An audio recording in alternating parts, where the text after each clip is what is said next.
how to make a flowchart. This is what we're focusing on. And the flowchart tells us what we need to know about the game.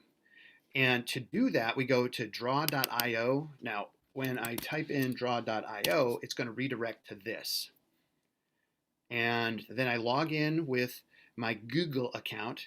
Right now, I'm logged in with my school district Google, and I'm going to create a new diagram.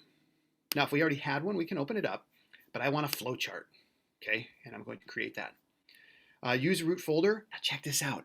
You want to save this to your Google Drive so that you can open it up anywhere you have access to your Google Drive. So you can build this online, you can download it, you can do more work with it later on. So I'm going to pick a folder, and I go into my Google Drive, and right now this is all the stuff in my Google Drive, got all kinds of folders. I'm going to look for a folder called Flowchart. Okay, and I already made a folder in my Google Drive. So that's all. I just made one because I want to put my flowcharts there. And so I'll go here, and I'm going to put it there. Okay, so that's what I'm selecting. Folder, select. Oh, and hold on a second. I've got something over. What is that? We'll go like that, and I'll click select. There we go. So I've selected my flowchart folder. Yay! And we'll go take a look at that in a moment. This is the default. Now, this is a sample.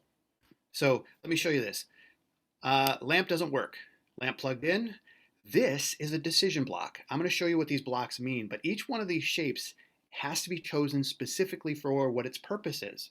This is when we say a 4 for the rubric. You shouldn't have to explain it. It should explain itself. This is the logic of your game. When are you making a decision? What's a predefined element? What is a process? These are things that you're going to try to put together, and you're going to have a draft for us on Thursday. Did I say Thursday? On Friday, or Thursday or Friday, whatever. The next time we're together, I want you to have a draft so we can take a look at it and give you some feedback. So, is it plugged in? No. Plug in the lamp. Yes. All burned out? Yes. Replace the bulb. No. Repair the lamp. So it's a logic chart. And you can see that when a decision is made, you move in a direction and something else happens. So let's take a look at these. But first, let me show you how draw works. If I click here and I want to add a new element, I click on the arrow, I then pick the shape I want, and there I go. So I come down here and I click on this one, and it connects those together. And I can move these things around. See how that works?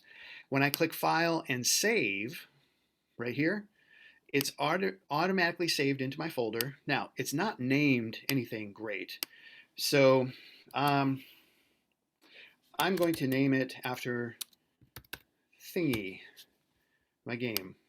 Rename it Thingy. Now check this out. I'm going to go into my Google Drive so you can see where this is.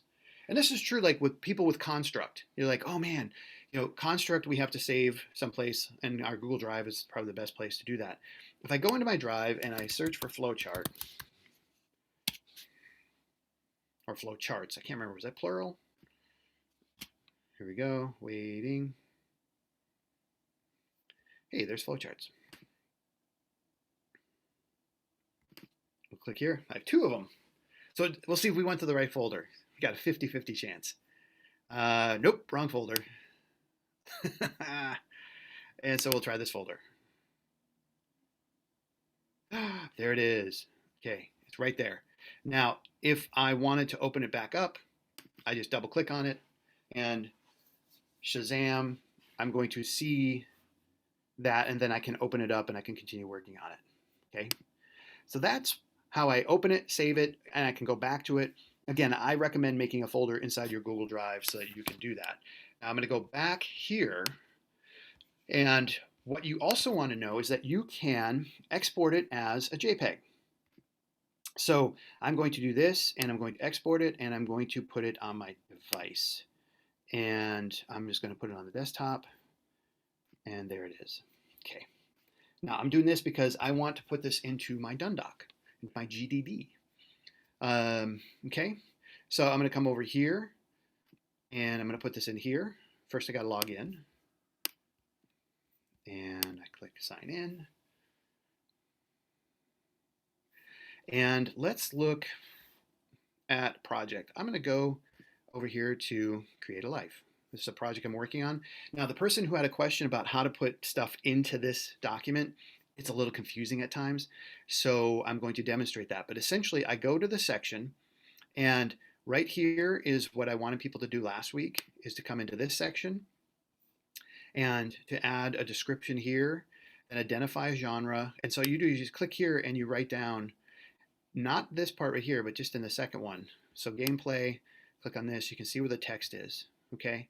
And when you're done, you click Save Item.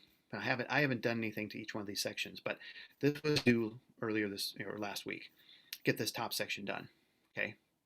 Now, if I go back out and I click on Design Model here, you can see it just takes me, I didn't save because I didn't make any changes, but you can click on each one of these sections and put things in. But take a look down here. There's a section for the flowchart. Again, this is something that's expected for people, and it's one of the first things you do before you start building the game elements, is because we need to know what the logic is and then what elements we need to design. And I'm going to show you what each one of those those shapes mean in just a moment. But right now, if I'm going to upload right here, I click in here, I put my image, and I'm going to choose the file. I'm going to find Thingy on the desktop and upload image. Okay, there we go. And I will now save. Now let's go back to the top here and let's take a look at the site. This is the link that you put in the spreadsheet over here. Okay, this link, it goes right there. Now, when I go back here and I look at this and I scroll down, when I get down to the flowchart, oh, there it is. Obviously, that's not the right one, but you can see it's just there. I don't have to have any explanation. It should just make sense. Now, we have a number of examples that we've looked at in the past, and I'm going to go back here, and I'm going to go over here to Dundoc, and I'm currently logged in, and I can see other projects that I'm a part of or that I could see, and here's Tank Arena. This is from Sam. I'm going to go to Sam's site page. Sam is one of our advisory members. You're probably hearing that name over and over again. But this game that Sam designed is pretty cool and has graphics, it has elements, and when we get down to it, it has the flowchart for how the game works. So you can see it's not terribly complex, but it shows the logic. Again, these are decisions, these are predefined, and when we look at this, we're not using a lot of different shapes, so I just want to keep that context.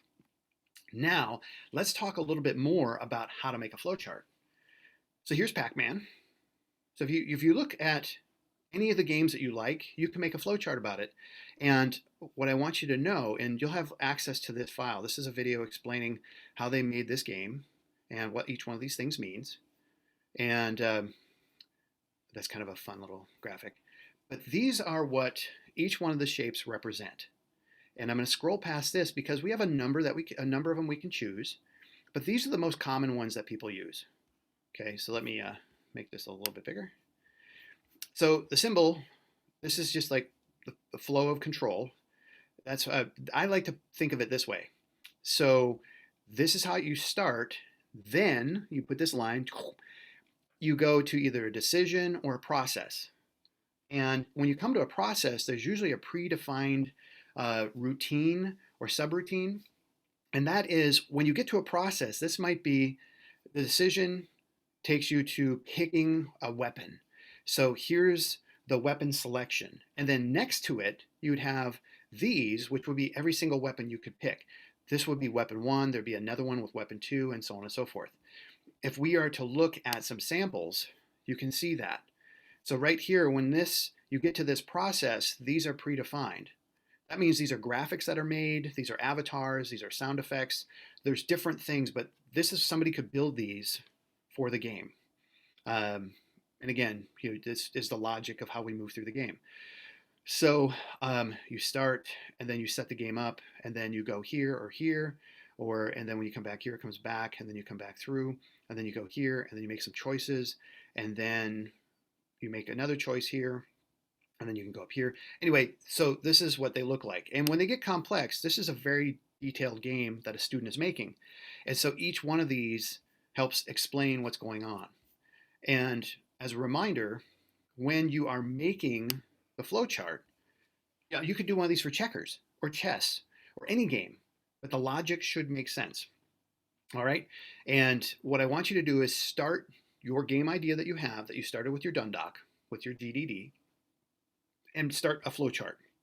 We're going to share those on Friday or Thursday for the other class. And we're going to help each other out so that we can make more sense of it. But essentially, what we're going to do is we're going to form small teams and we're going to share each other's. And we'll figure that out so we can get feedback. And then we'll come back to class and we'll, again, help each other make sense of this stuff. So your job is to get started, use Draw.io, and start building that stuff. And then when you're done, you can export it out and put it into your Dundoc. And it goes right under the flowchart section right there. And these evolve. It won't be perfect. It'll be good enough to get started, and then we'll get some feedback.